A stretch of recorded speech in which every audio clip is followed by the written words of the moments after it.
तो हम लोग पढ़ रहे हैं बच्चों एमिनो एसिड। फिर से देख ले एक बार एमिनो एसिड का फॉर्मूला। एमिनो एसिड क्या होता है? तो वैसा कंपाउंड जिसमें अमाइन ग्रुप और कार्बोक्सिलिक ग्रुप दोनों प्रेजेंट हो उसको एमिनो एसिड बोलते हैं। एमिनो एसिड तो ढेर सारे टाइप के होते हैं, लेकिन सिर्फ अल्फा एमिनो एसिड की बात बहुत की जाती है। अल्फा कार्बन पे NH2 ग्रुप रहता है, ठीक है। एमिनो एसिड के अपने टाइप मेनली दो टाइप होते हैं, इसेंशियल और नॉन इसेंशियल। इसेंशियल जो हमारा बॉडी बनाता नहीं है, हमको बाहर से खाना पड़ेगा, दैट इज इसेंशियल। और जो नॉन इसेंशियल उसको खाने की जरूरत नहीं है, जैसे लाइसिन। लाइसिन था ना नॉन इसेंशियल। नॉन इसेंशियल में क्या एग्जांपल था बच्चों बताओ? नॉन इसेंशियल में ट्रायोसिन था, उसके बाद सॉरी लाइसिन इसेंशियल में था, नॉन इसेंशियल में आपको जितना हम याद कराए थे ग्लाइसिन, ग्लाइसिन और ट्रायोसिन, ये क्या है? नॉन इसेंशियल है। ग्लाइसिन, ट्रायोसिन, वैलिन, ये सब नॉन इसेंशियल। इसेंशियल कौन कौन हो गया बताइए? लाइसिन और गड़बड़ हो रहा है नहीं, कॉपी में देखना एक बार। इसेंशियल में आता है कौन कौन आता है? लाइसिन और वेलिन। और नॉन इसेंशियल में आता है ग्लाइसिन, एलानिन और ट्रायोसिन। हाँ, ग्लूटेमिक एसिड भी आता है नॉन इसेंशियल में। चलिए सबको इतना याद है। टोटल एमिनो एसिड कितने होते हैं? 20। अलग अलग एमिनो एसिड का नाम कैसे आएगा? ये आर ग्रुप चेंज करके। सारे ऑप्टिकली एक्टिव होते हैं, एक इनएक्टिव है ग्लूटेमिक, सॉरी क्या नाम है उसका? ग्लाइसिन। ग्लाइसिन और ऑप्टिकली क्या है? इनएक्टिव। उसके बाद हमने पढ़ा होगा टाइप्स ऑफ एमिनो एसिड। अब हम लोग आगे पढ़ेंगे प्रॉपर्टीज ऑफ एमिनो एसिड।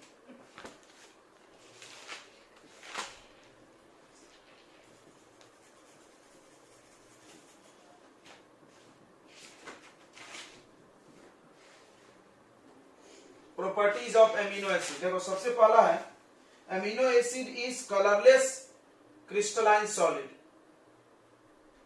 ये कलरलेस क्रिस्टलाइन सॉलिड होता है, ठीक है। मतलब इसमें कोई कलर नहीं होता और ये सॉलिड होता है, फिक्स स्ट्रक्चर का। क्रिस्टलाइन मतलब जिसका स्ट्रक्चर फिक्स हो, ठीक है। दूसरा प्रॉपर्टी है कि वाटर सोलेबल होता है। क्यों वाटर सोल्यूबल होता है? क्योंकि वाटर के साथ कौन सा बॉन्ड बना लेगा? Hydrogen bond. कौन सा बॉन्ड बना लेगा? Hydrogen bond.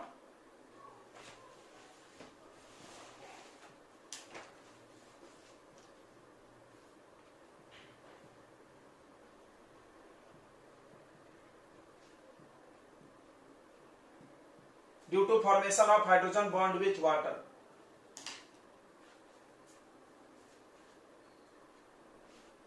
अगला इसका मेल्टिंग पॉइंट हाई होता है। मेल्टिंग पॉइंट बहुत हाई होता है, ठीक है। ओके,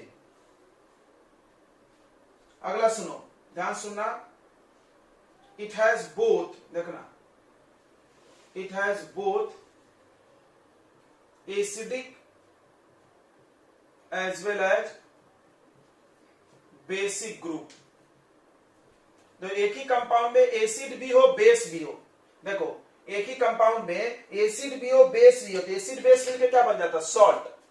एसिड बेस मिलकर क्या बन जाता है? सॉल्ट। यह है एसिड और ये क्या है? Base.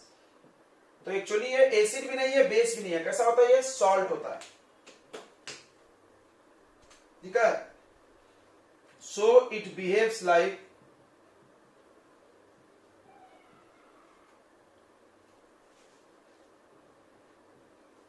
so it behave like salt। वो सॉल्ट की तरह काम करता है, ठीक है।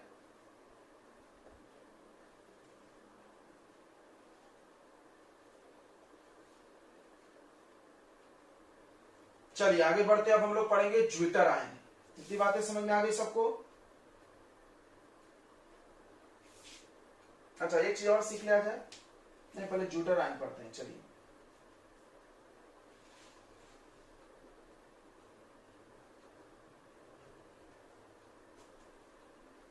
ज्विटर आयन सुन लो। तो क्या होता है? जो एमिनो एसिड होता है बच्चों, ध्यान सुनना, ये एमिनो एसिड है।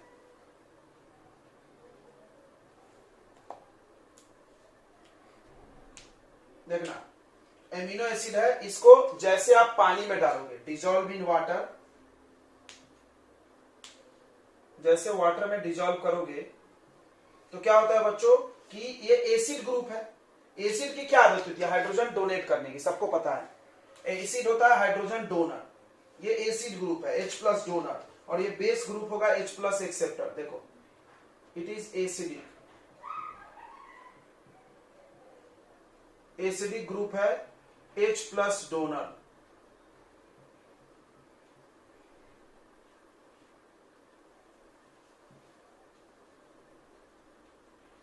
ठीक है, और ये है basic group.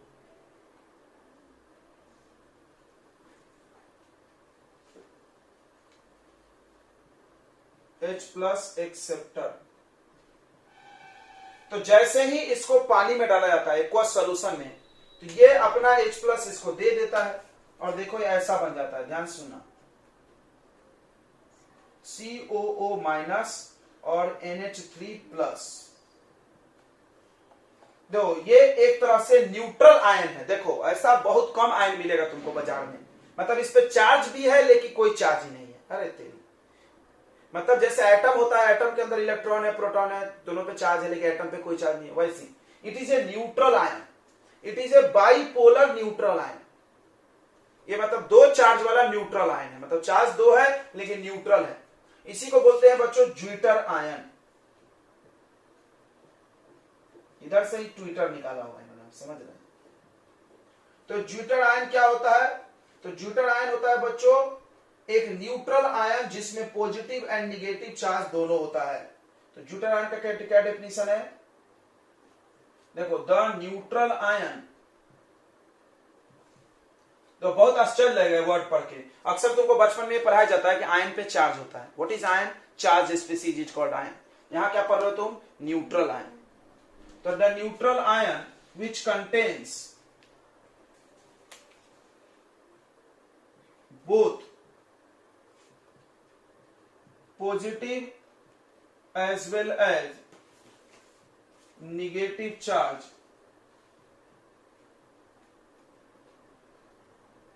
is called zwitterion. ठीक है, समझ में आ गया? अच्छा, एक बड़ा इंपॉर्टेंट बात कि ज्विटर आयन सिर्फ एक्वस सोल्यूशन में एग्जिस्ट करता है, ऐसे नहीं। मतलब आप एमिनो एसिड को ऐसे सॉलिड फॉर्म में रखो, देखो ये सॉलिड है, सॉलिड में रखे रहोगे तो ज्विटर आयन बनेगा नहीं, क्योंकि एसिड H डोनेट कब करता है? पानी में। तो याद रखो, यहां पे लिख लो कि zwitter ion only exist in solution. Zwitter ion only exist in solution. Zwitter ion सिर्फ सॉल्यूशन में होता है, याद रखना, ज्विटर आयन सिर्फ सॉल्यूशन में होता है बच्चों। ओके, चलिए अब आते हैं हम लोग प्रॉपर्टीज ऑफ ज्विटर आयन पे। डेफिनेशन हो गया, ऊपर का हो गया होगा ना। देखिए, अगला हम लोग पढ़ेंगे प्रॉपर्टीज ऑफ ज्विटर आयन।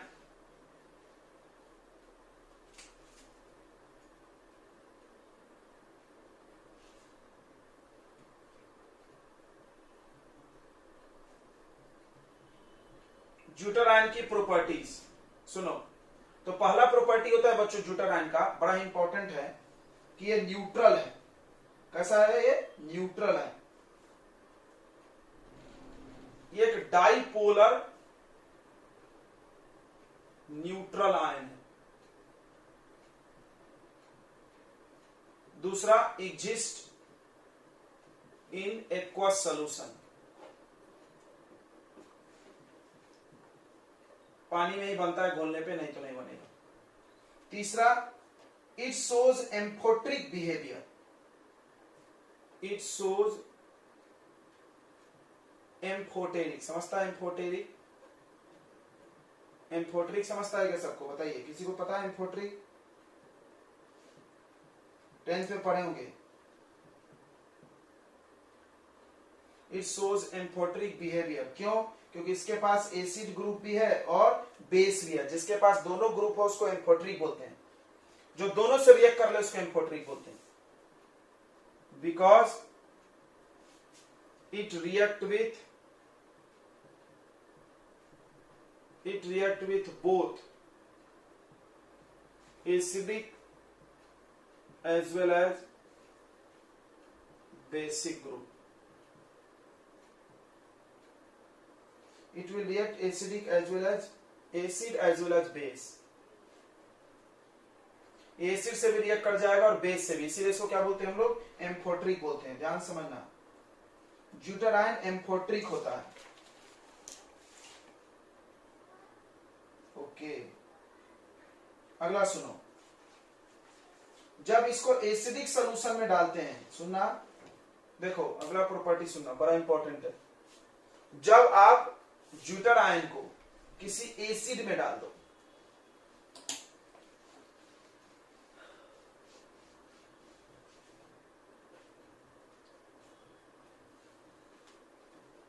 देखिए ध्यान से समझना कि व्हेन, देखो पहले लिख लेते हैं, RCHCOO माइनस, ज्यूटर आयन याद हो गया ना, NH3 प्लस। ओके, अब आपने इसको एसिडिक सोल्यूशन में डाला, एसिड क्या डोनेट करता है, H प्लस, जहां जाएगा वहां से H प्लस ले लेगा।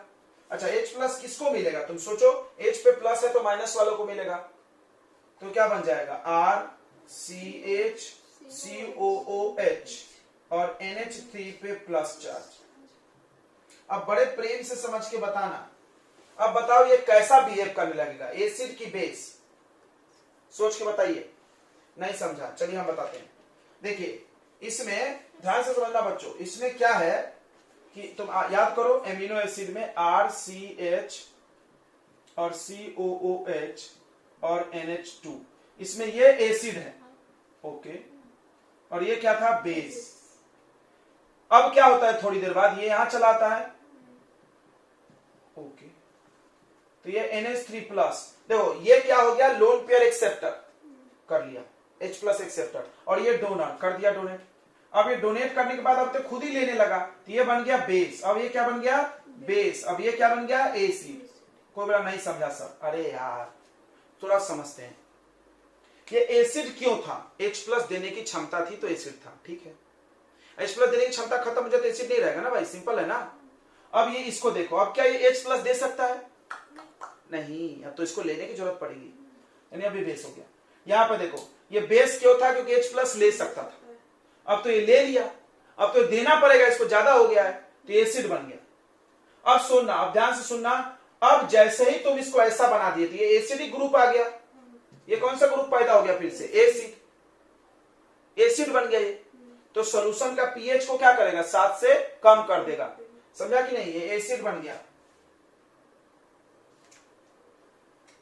तो एसिडिक सॉल्यूशन में अगर हम डालते हैं, सुनना ध्यान से, एसिडिक सॉल्यूशन में डालते हैं तो बस इस पे प्लस चार्ज बनता है, तो ये कटायन बन जाता है, क्या बन जाता है, कटायन।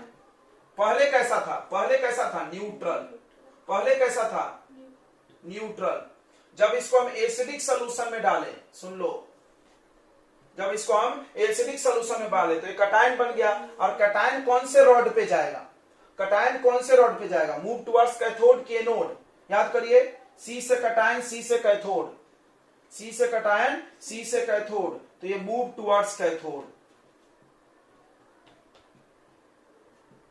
तो ऐसा लिखा जाता है, देखो कि ज्यूटर आयन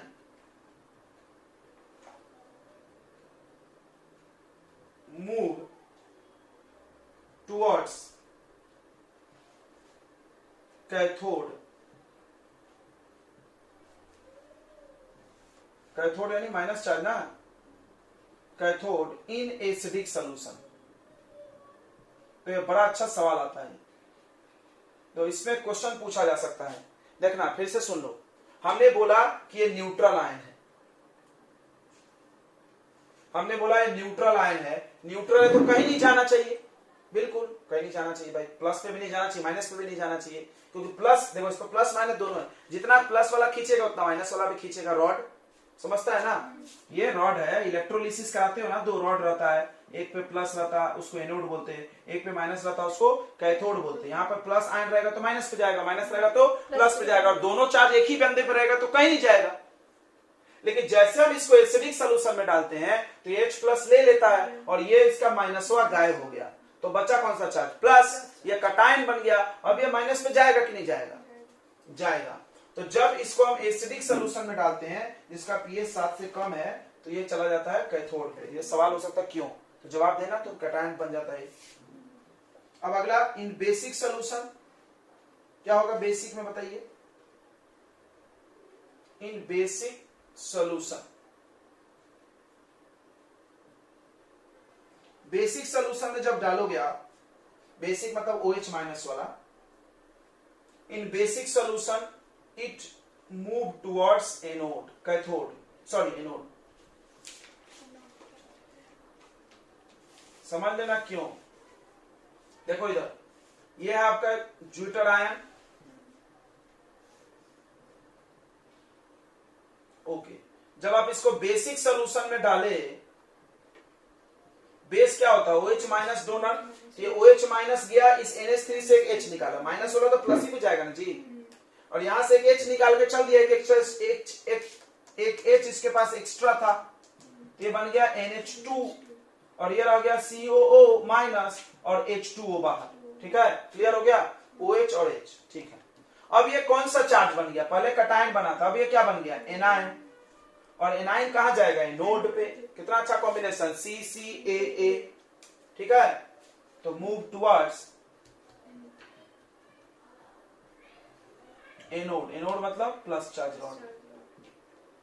अच्छा अच्छा अच्छा अच्छा अच्छा अच्छा अच्छा अच्छा, अगर आप न्यूट्रल सोल्यूशन में डालते तो कहां जाता, कहीं नहीं जाता ना H मिलता ना OH मिलता, उसको देखना ध्यान से। तो zwitter ion placed in neutral solution,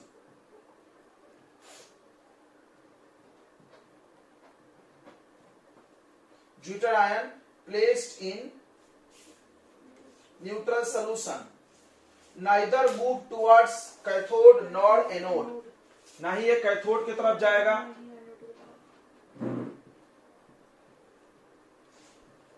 neither move towards anode nor towards cathode, ना ही ये एनोड की तरफ जाएगा ना ही ये कैथोड की तरफ जाएगा, ठीक है। then the pH of that solution, then that pH point is called isoelectric point, then that pH point, यानी उस समय जितना pH होगा सोल्यूशन का is called isoelectric point। क्या होता है आइसोइलेक्ट्रिक पॉइंट, आइसोइलेक्ट्रिक पॉइंट एक ऐसा सोल्यूशन का पीएच है, एक पीएच का वैल्यू है, आइसोइलेक्ट्रिक पॉइंट क्या है, पीएच है। जैसे पीएच 7 भी हो सकता है, कोई जरूरी नहीं है 7 ही हो, कभी 7 से कम ज्यादा भी होता है, क्योंकि हर एसिड का पावर एक जैसा नहीं होता है, एसिड और बेस का, ठीक है। तो आइसोइलेक्ट्रिक पॉइंट एक पीएच का वैल्यू को बोलते हैं, ठीक है, value of pH. Isoelectric point क्या है, वैल्यू ऑफ पीएच। अगर उस पीएच को तुमने सेट किया और उसमें ज्यूटर आयन डाला तो ज्यूटर आयन कहीं मूव नहीं करेगा, तो उसको कौन सा बोलते हैं हम लोग, आइसोइलेक्ट्रिक पॉइंट। क्लियर हो गया, आइसोइलेक्ट्रिक पॉइंट का मतलब ज्यूटर आयन ना ही कैथोड पे जाएगा और ना ही एनोड पे जाएगा, एसिड में डालोगे तो कैथोड पे जाएगा, बेस में डालोगे तो एनोड पे जाएगा। क्लियर हो गया इतना, चलिए तो ये ज्यूटर आयन की प्रॉपर्टी हो गई खत्म, नोट कर लिया आपने।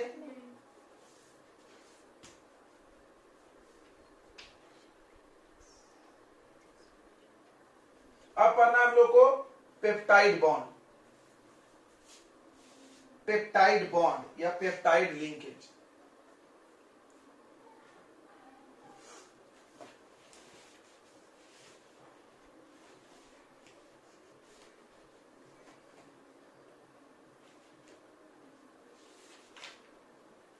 देखो जब दो अलग अलग एमिनो एसिड या सेम भी हो सकता है, कितने एमिनो एसिड है, 20 है, उसमें से कोई 2 अमीनो एसिड ले लो और उनको आपस में रिएक्ट करा दो।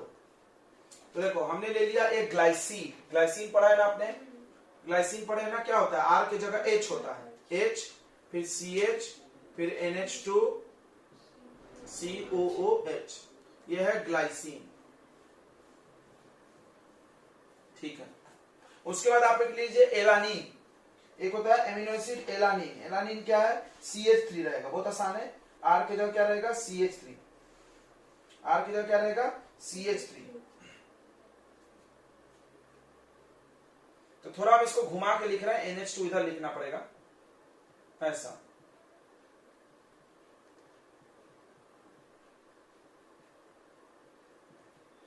तो ये आपका R के जगह पर है। तो जब इनको रिएक्ट कराया जाता है तो क्या होता है, कार्बोक्जिलिक एसिड, ध्यान से सुनना, कार्बोक्जिलिक एसिड क्या लॉस कर देगा, OH, और NH2 में से क्या लॉस होगा, H। थोड़ा इसको हम और लिख लें ऐसा छेड़ के, देखो तो हमको H का काम है तो इसको ऐसा लिख सकते कि नहीं ऐसा लिख सकते,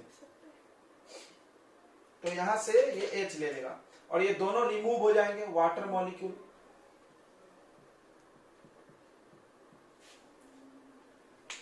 तो जब दो एमिनो एसिड ज्वाइन हुआ तो वाटर मॉलिक्यूल रिमूव हो गए और रिमूव होने से ज्वाइन हो गए। अब देखो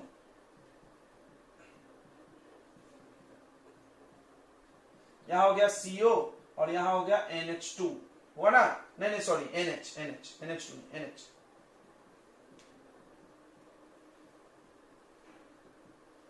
अब यहां पर एक बॉन्ड बन गया, देखो यहां पे इन दोनों को ये जोड़ा हुआ है, दो एमिनो एसिड को ये बॉन्ड CO और NH बॉन्ड जोड़ दिया है। इस लिंकेज को हम लोग अमाइड लिंकेज बोल सकते हैं। कौन सा लिंकेज, अमाइड, पढ़े हो ना अमाइड, CO NH को अमाइड बोलते हैं, फंक्शनल ग्रुप। तो क्या होगा, तो इसी को बोलते हैं पेप्टाइड लिंकेज। कौन सा लिंकेज बोलते हैं, पेप्टाइड लिंकेज, पेप्टाइड बॉन्ड।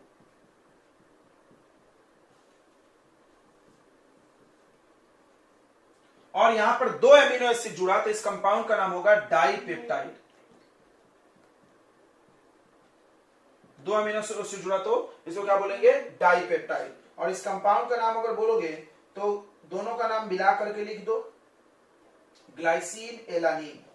मिला करके दोनों का नाम क्या हो जाएगा, ग्लाइसिन एलानीन। ठीक है, चलो उसका नाम से कोई मतलब नहीं हम लोग को, हम लोग ये समझना है डाइपेप्टाइड हुआ। तो व्हाट इज पेप्टाइड लिंकेज, तो सुन लो, the linkage between CO and NH। अब ध्यान देना कि CO पहले अमीनो एसिड का है, NH दूसरे अमीनो एसिड का, ध्यान देना इस बात को। इसको कार्बन एंड, इसको नाइट्रोजन एंड भी बोलते हैं। एक का कार्बन और एक का नाइट्रोजन जुड़ता है, ठीक है। तो पेप्टाइड लिंकेज क्या है, the bond between CO and NH is called peptide linkage. याद रखो, CO और NH बॉन्ड, इसी को हम लोग पेप्टाइड बॉन्ड बोलते हैं।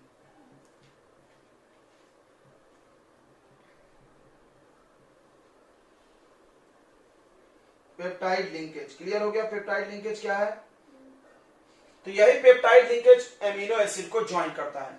तो पहली बात क्या लिख लो कि पेप्टाइड लिंकेज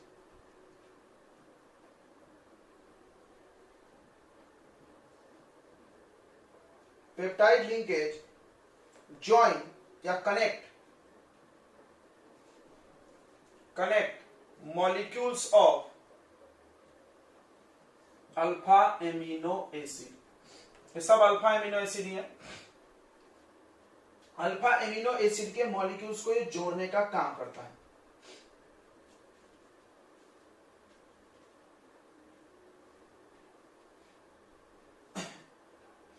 सुनो, इसका डेफिनेशन क्या हो जाएगा, तो डेफिनेशन यहां लिख लेते हैं, the bond between carboxyl group of carboxyl group and amine group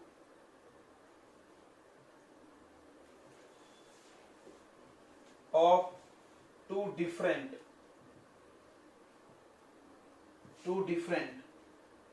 molecules of amino acid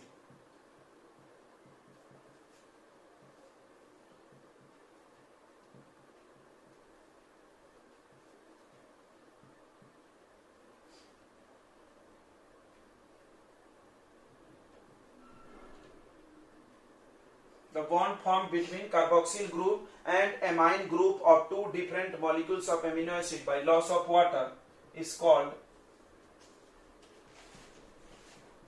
peptide bond. Clear हो गया? दो अलग अलग एमिनो एसिड के मॉलिक्यूल्स के बीच का ऐसा बॉन्ड जो वाटर लॉस करने से बना है इन दोनों के बीच में। ठीक है, अगला पॉइंट, जब दो पेप्टाइड ज्वाइन होगा, when two molecules of amino acid join together,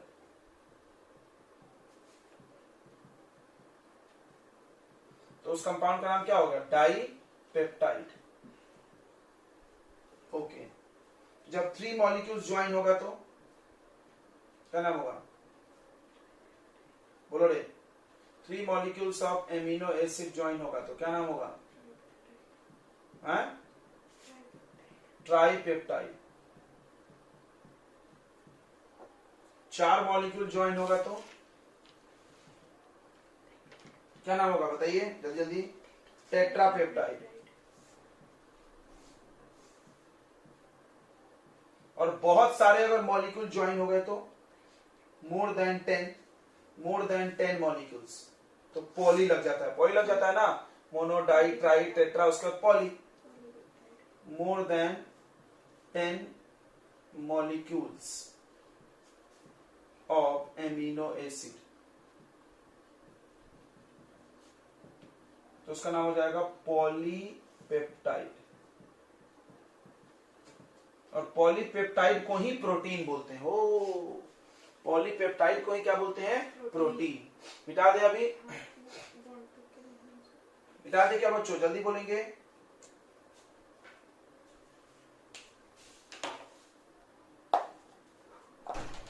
देखो तो ये कितनी क्लियर हो गया सबको? इतना पेप्टाइड बॉन्ड CONH, ये देखो यहाँ लिखा है CONH बॉन्ड, इसको पेप्टाइड लिखना, इसमें एक पेप्टाइड लिंक है। अच्छा, डाई पेप्टाइड में एक पेप्टाइड बॉन्ड होगा, नाम है डाई पेप्टाइड, लेकिन एक बॉन्ड। डाई नाम क्यों है? क्योंकि 2 एमिनो एसिड जुड़ा है, लेकिन बॉन्ड तो एक ही है ना, CONH। क्लियर है?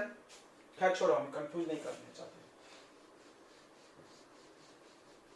तो क्या सारे पॉलीपेप्टाइड ये होंगे प्रोटीन? तो नहीं, ऐसा नहीं है। देखो, पॉलीपेप्टाइड किसको बोलेंगे? जिससे 10 से ज्यादा एमिनो एसिड हो, 11, 12, लेकिन 100 से ज्यादा।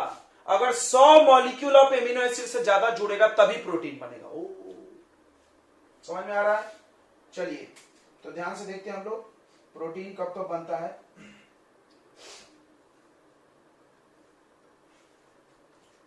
तो प्रोटीन देखते हैं हम लोग। अच्छा, पॉलीपेप्टाइड देख लिया जाए पहले कि प्रोटीन देखा जाए? रुक जाओ, अभी पॉलीपेप्टाइड रहते हैं, प्रॉपर्टीज देख लेते हैं।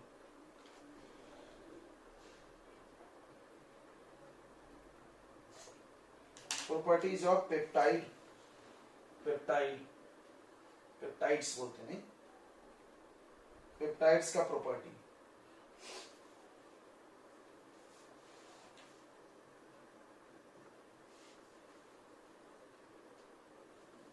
तो सबसे पहला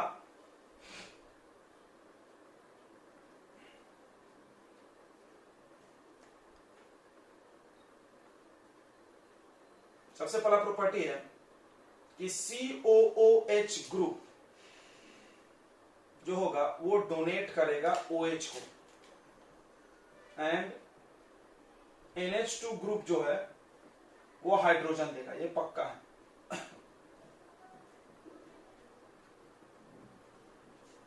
ठीक है, इन पेप्टाइड बॉन्ड। जब भी पेप्टाइड बॉन्ड बनेगा, फिर से बना के दिखा दें। देखो इधर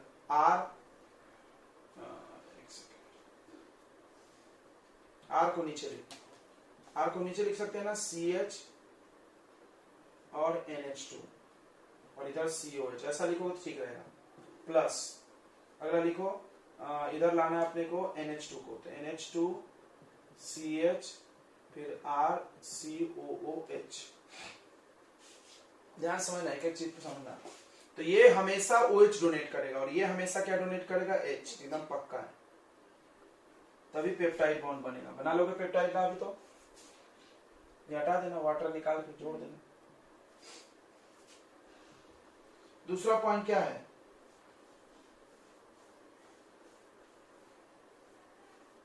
कि जब हम लोग पेप्टाइड का हाइड्रोलिसिस करेंगे, देखो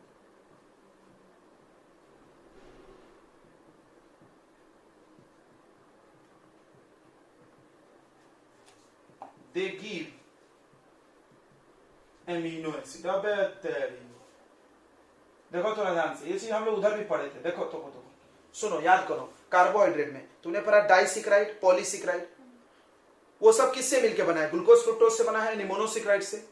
और उसको मतलब बनते वक्त वाटर निकला था और पानी डाल दो तो वापस टूट के चले जाते थे। क्लियर है, याद है ना सबको? अब वही चीज यहां भी है, देख लो। जब ये जुड़ा तो वाटर निकला, एंड ये रिएक्शन ऐसे क्या है? रिवर्सिबल है। अगर आप पानी डाल दोगे तो ये वापस आ जाएगा।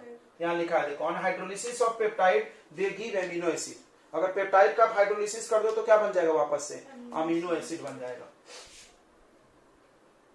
अगला, इन polypeptides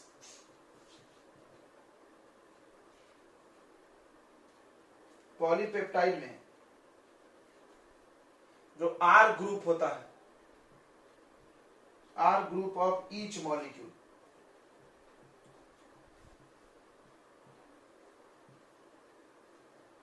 are kept away to reduce steric hindrance. R group and hydrogen group,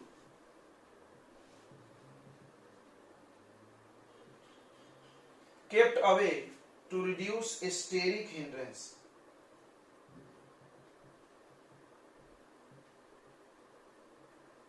ठीक है, स्टेरिक हिंड्रेंस। तो इसको बना के देखते हैं। देखो देखो कैसे बनाओगे, ध्यान दो। CH से चालू करो, CH पर ही R जुड़ता है, ये R जोड़ लो। फिर जिगजैग बनाना। जिगजैग क्यों बनाएंगे? ऐसे बनाया जाता है, फैशन है। तो क्योंकि ये C डबल बॉन्ड O जो है वो sp2 हाइब्रिडाइज है, दिख रहा है? ये देखो CHRCO, ठीक है। अब NH, तो R इधर बनाए हो तो H कहां बनाना? ऊपर। क्लियर हो गया? नहीं एक सेकंड, H नीचे ही, अगला R ऊपर। हाँ ऐसा।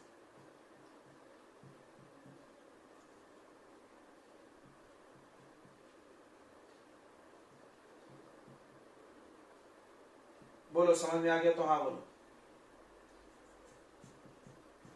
तुम देखो R को हमने अल्टरनेट रखा है, यहाँ R नीचे, यहाँ R ऊपर, फिर यहाँ R नीचे, अगला R कहाँ है? ऊपर।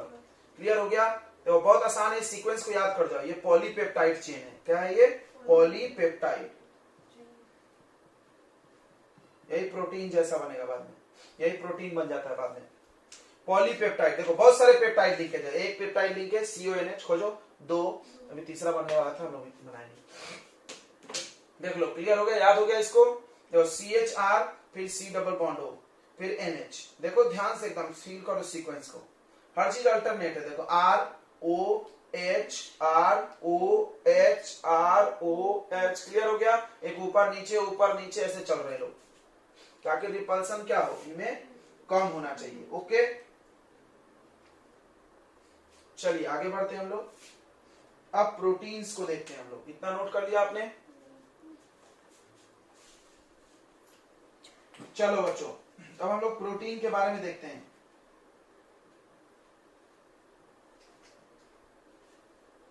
जो प्रोटीन को बोला जाता है पॉलीपेप्टाइड इज कॉल्ड प्रोटीन। सिर्फ पॉलीपेप्टाइड प्रोटीन बोलो तो गड़बड़ हो जाएगा। वैसा पॉलीपेप्टाइड जिसमें मोर देन 100 एमिनो एसिड जुड़ा हो और जिसका मॉलिक्यूलर मास 10,000 U से ज्यादा हो, उसी को प्रोटीन बोलते हैं। देख लेना, 2 शर्त है, सुन लो। प्रोटीन किसको बोलते हैं? देखो, the polypeptide, the polypeptide with more than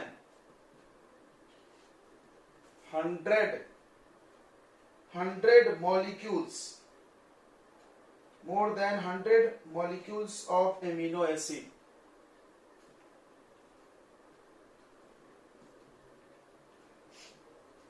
the polypeptide formed by joining of, ऐसा होगा ना? Polypeptide formed by joining of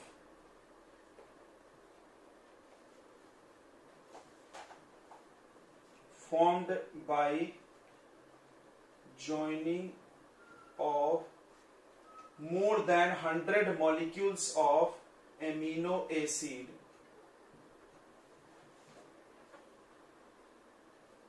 having molecular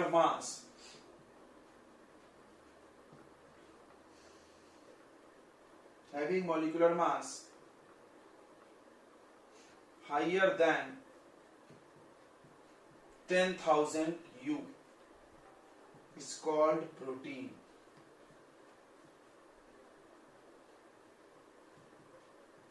कोई भी पॉलीपेप्टाइड प्रोटीन नहीं होगा। यह बात क्लियर हो गया। दो शर्त है, शर्त नंबर 1, 100 से ज्यादा एमिनो एसिड जुड़ना चाहिए। जैसे डाइपेप्टाइड है उसमें 100 बार पेप्टाइड्स बोलना चाहिए उसको, नहीं तो 100 बार एमिनो एसिड जुड़ेगा और उसका मॉलिक्यूलर मास 10,000 यू से ज्यादा होना चाहिए। यू समझता है ना, एटॉमिक मास यूनिट का यू है, यूनिट है यू, ठीक है, याद रखना। अब यहां पे एक नोट लिखो, एक्सेप्शन है इसमें एक, क्या एक्सेप्शन है? इंसुलिन।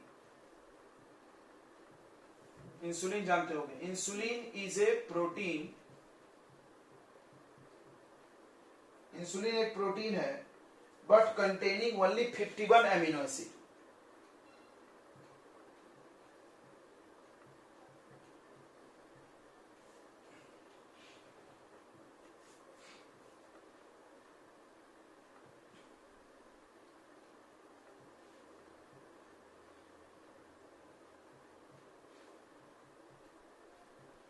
तो इंसुलिन एक प्रोटीन है जिसमें सिर्फ 51 ही अमीनो एसिड, लेकिन प्रोटीन है, यानी ये शर्त का उल्टा। ये शर्त बोलता है कि 100 होना चाहिए, लेकिन 100 है नहीं, 51 ही है, ठीक है, याद रख सकते हैं आप इसको। कोई पूछ सकता है कि भाई ऐसा है, ऐसा कौन सा है जो इसको फॉलो नहीं करता है, तो आप बता दो इंसुलिन। चलिए अब आते हैं टाइप्स ऑफ प्रोटीन पे, the classification of protein.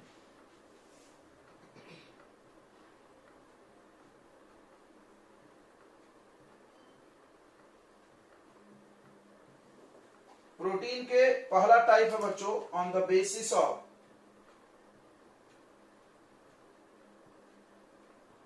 Molecular shape.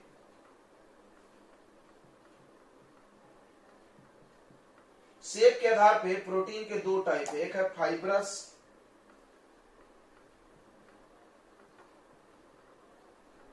और दूसरा है ग्लोबुलर।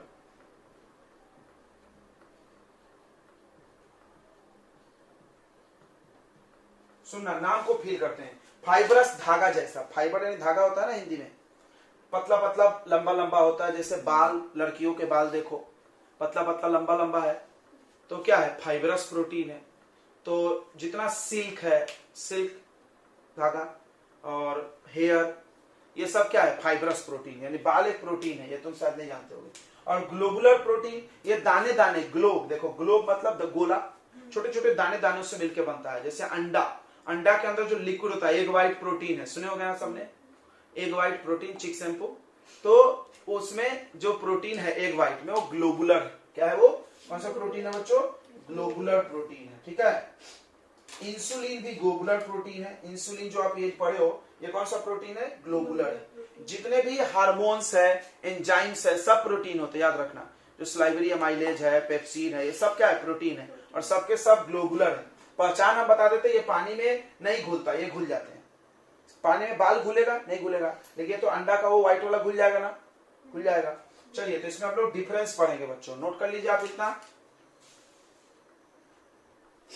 तो अब हम लोग देखेंगे बच्चों फाइब्रस और ग्लोबुलर प्रोटीन में डिफरेंस।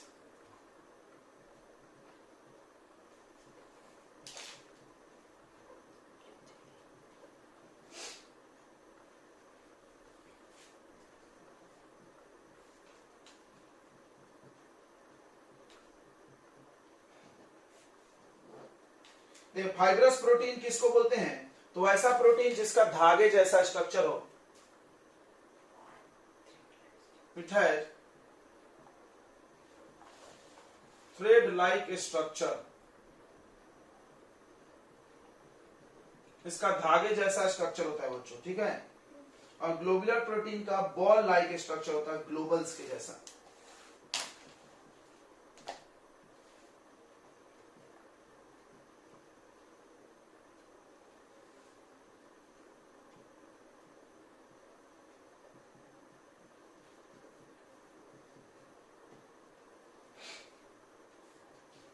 उसके बाद फाइब्रस प्रोटीन जो होता है इनसोलेबल इन वाटर,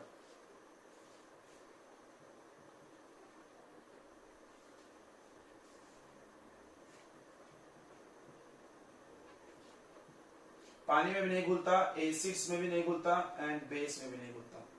देखो बाल कितना खतरनाक काम है, एसिड में भी नहीं घुलेगा, बेसिस में भी नहीं घुलेगा। एग्जाम्पल लिख लिया जाए पहला, अगला पॉइंट में एग्जाम्पल इसका है बच्चों, केरोटीन इन हेयर। आपके हेयर में केरोटीन नाम का प्रोटीन होता है, देख लो, याद कर लो।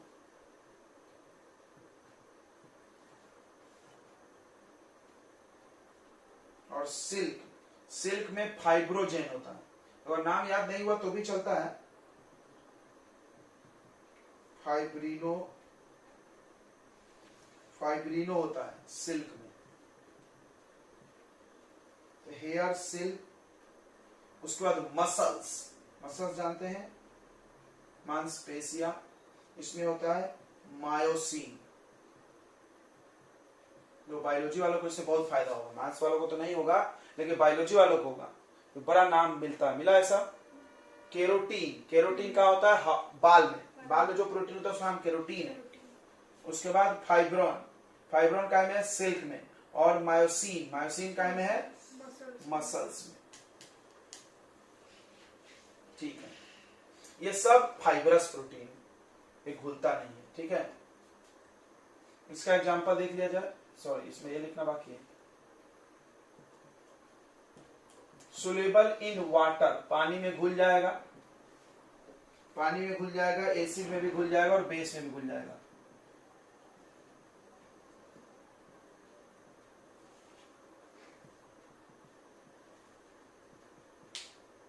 तो इसका एग्जांपल क्या है बच्चों, इसका एग्जांपल अभी हम बताए थे आपको कि अंडा का अंदर जो एल्बुमिन होता है, albumin of egg,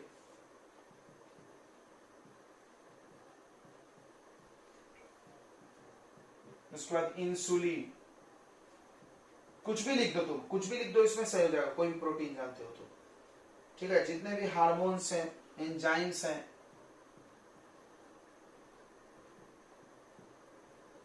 tenth class में इतने सारे हार्मोन्स और एंजाइम्स पढ़े, एंजाइम खाना पचाने वाले और हार्मोन्स कंट्रोल कोऑर्डिनेशन में करते हैं काम, याद है ना। तो सब कुछ भी लिख दो, सब सही हो जाएगा, ग्लोबुलर प्रोटीन है। ठीक है, अगला सुनो, फाइब्रस प्रोटीन मजबूत क्यों है। देखो ये बहुत स्ट्रांग होता है क्योंकि इसका हाइड्रोजन बॉन्ड स्ट्रांग होता है। ठीक है, तो दे आर या they have strong inter molecular hydrogen bond. इनमें जो हाइड्रोजन बॉन्ड होता है बड़ा मजबूत होता है। ठीक है, मजबूत होता है, ऐसा आप खींचोगे तो नहीं टूटेगा। ग्लोबुलर में वीक होता है। ठीक है, they have week intermolecular hydrogen bond.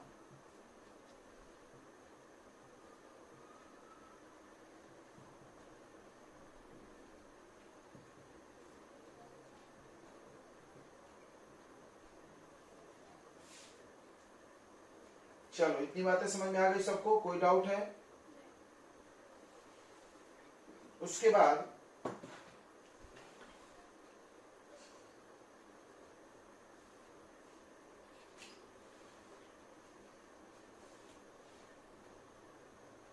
इसका 3 डायमेंशनल स्ट्रक्चर होता है, किसका, ग्लोबुलर का, और इसका धागे जैसा होता है सीधा।